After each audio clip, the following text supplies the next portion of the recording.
Salut les fermiers, bienvenue sur Cocotte TV. Aujourd'hui, je vous présente le Asus The Ultimate Force VG28U QL1A, un écran qui va proposer une dalle IPS en 4K, c'est-à-dire 3840 par 2160 pixels, capable de monter jusqu'à 144 Hz avec du FreeSync Premium et aussi du G-Sync compatible, validé par Nvidia. Donc du coup, on va pouvoir l'utiliser avec n'importe quelle carte graphique et on profitera du VRR. Et bien sûr, pour continuer la compatibilité multiplateforme, on a aussi du HDMI 2.1 pour pouvoir l'utiliser sur les consoles Next Generation avec justement le VR des consoles et le HDMI 2.1 jusqu'à 120 Hz.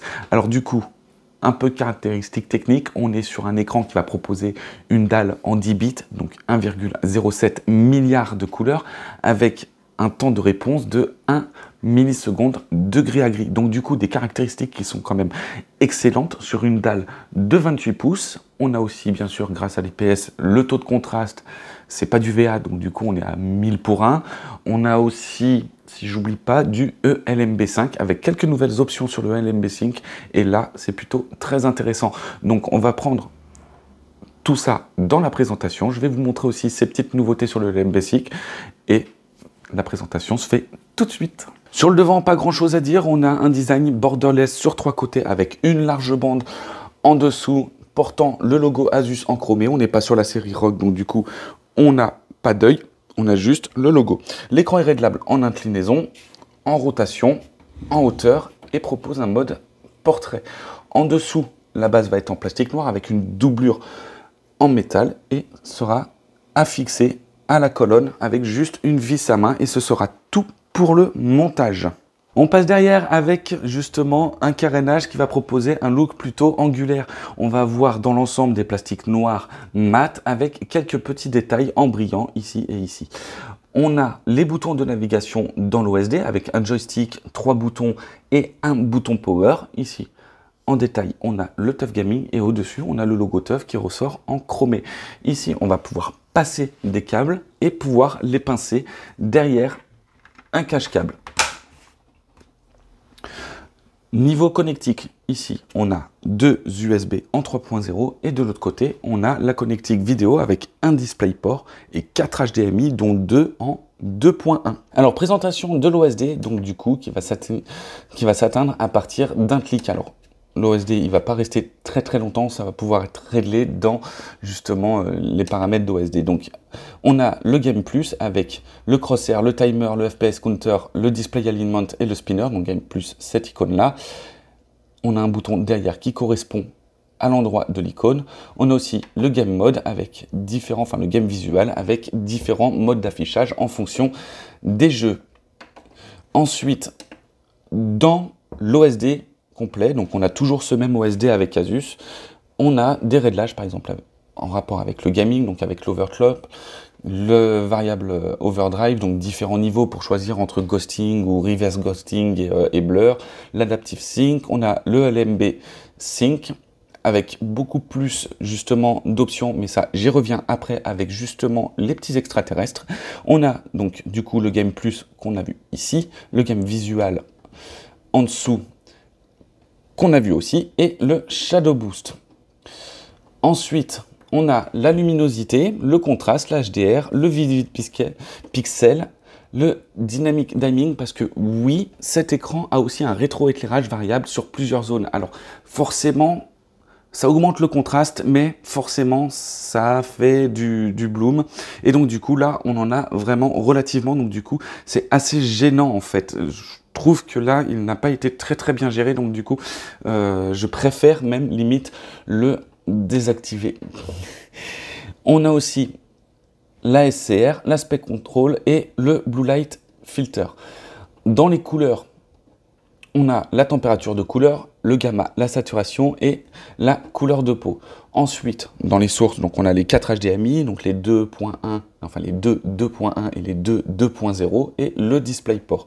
On a aussi ici en grisé, mais qui va être atteignable en désactivant d'autres options que j'ai activées dans l'OSD, donc le PIB, PBP. Ensuite, dans les favoris, avec les raccourcis ici qui sont paramétrables pour chaque bouton, donc on va pouvoir choisir entre Game Plus, Game Visual, luminosité, contraste, PIB, PBP, Setup, la source, la HDR, le Blue Light Filter. Et on a aussi la couleur, température, le volume et les My Favorites, donc pour charger des profils préenregistrés. Donc du coup, des profils préenregistrés en fait. Et là, du coup, on va pouvoir préenregistrer ici. Ensuite, pour la dernière page, on a le setup de l'écran lui-même, donc avec la langue, le son, les commodes, le hub USB, le Power Indicator, le Power Keylock, le Keylock, l'OSD Setup, le DisplayPort Stream, donc là, ça c'est la version du DisplayPort, on peut choisir entre 1.2 et 1.4, le DSC, le HDMI CEC, l'information et la réinitialisation. Alors pour commencer la présentation du coup de cette Overdrive, déjà on a commencé par désactiver le LMB Sync et pouvoir le comparer. Donc ici on a, je vais le laisser un petit peu et continuer à parler, on est en level 0 comme vous avez vu et on a du coup un très léger reverse ghosting, mais par contre on peut voir quand même du flou sur l'image.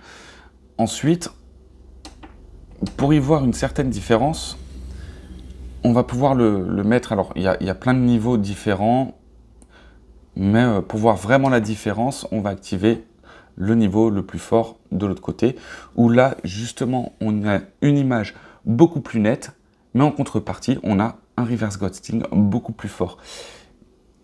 Et toute la magie du truc va s'effectuer dans le ELMB Sync. Donc là, on perd le PIB, PBP, le Dynamic Diming, les commodes et la SCR. Mais vous voyez, on a tout de même une image qui va être beaucoup plus nette. Alors j'ai été obligé de filmer en 60 Hz et donc du coup de caler l'écran en 60 Hz pour éviter d'avoir un effet stroboscopique sur la caméra.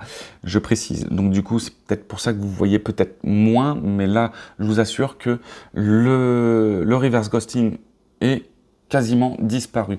Mais il n'y a pas que ça. On a aussi dans les options ELMB Sync le Clarity Position que l'on va retrouver là et on va pouvoir choisir entre 3 niveaux. Donc là je vous montre comment ça varie au niveau de l'OSD et là je vais vous montrer comment ça varie sur l'écran. Donc là on est calé d'une façon à ce qu'il y ait un petit peu de ghosting et un petit peu de reverse ghosting et on va pouvoir décaler cette image fantôme et rentrer un petit peu l'image fantôme un peu plus sur l'extraterrestre.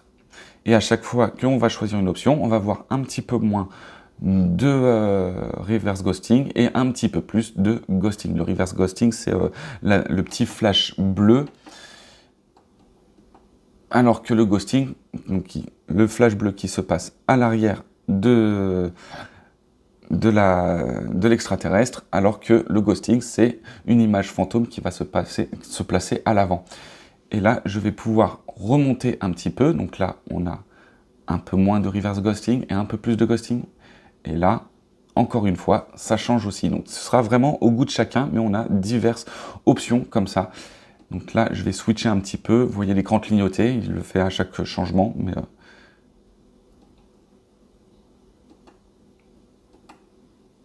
voilà, à chaque fois, il y a une différence notable sur les différentes options. Et ça va être vraiment quelque chose de sympa, puisque du coup, on va vraiment le régler en fonction de notre confort, de ce qu'on préfère par rapport aussi au type de jeu auquel on va jouer. Et surtout, c'est encore plus visible en 144 Hz, sans forcément que ça fasse mal au crâne. Et voilà en ce qui concerne la présentation donc de cet écran, le VG28UQL1A, un écran qui se veut plutôt excellent dans le domaine du jeu vidéo, c'est-à-dire qu'il affiche quand même de belles couleurs, il est quand même, on va dire, réactif, il a des bonnes options aussi pour tout ce qui est ghosting et tout ça, mais au niveau imagerie, il va quand même souffrir déjà d'un calibrage d'usine. Bon, c'est un peu mitigé, on a une uniformité qui est pas la meilleure, on a un respect des couleurs, c'est pas la meilleure, mais on ne tombe pas dans le médiocre, hein, je précise. Hein. Par contre, on a des plans gris qui vont être super, un gamma qui va être super, mais de l'autre côté, on a une uniformité justement qui va pas être terrible et qui va se voir d'ailleurs par des fuites de lumière qui vont être plutôt présentes ici et ici, qui vont être toujours présentes et visibles même en basse luminosité. Et de l'autre côté, quand on affiche le local dimming, donc certes on a un contraste qui est meilleur, mais en contrepartie on a quand même un effet de blooming, c'est-à-dire des fuites de lumière qui vont arriver ça et là. Donc ça, ce sont des options qui sont à choisir en fait. Mais on a quand même un 4K 144 Hz qui se veut excellent, et bien sûr on a le HDMI en 2.1, donc du coup on va pouvoir aussi en profiter avec les consoles. Donc ça, c'est quand même plutôt bien de pouvoir avoir une multitude de plateformes à utiliser, AMD pour le FreeSync, Nvidia pour le G-Sync et le HDMI en 2.1 pour la VR des consoles. Pour le reste, on est sur un ensemble qui va être plutôt robuste, qui tient bien et qui a l'avantage, pour certains, hein, c'est un éternel débat, mais qui a l'avantage de ne pas avoir de RGB. Et ça, moi, personnellement, j'apprécie.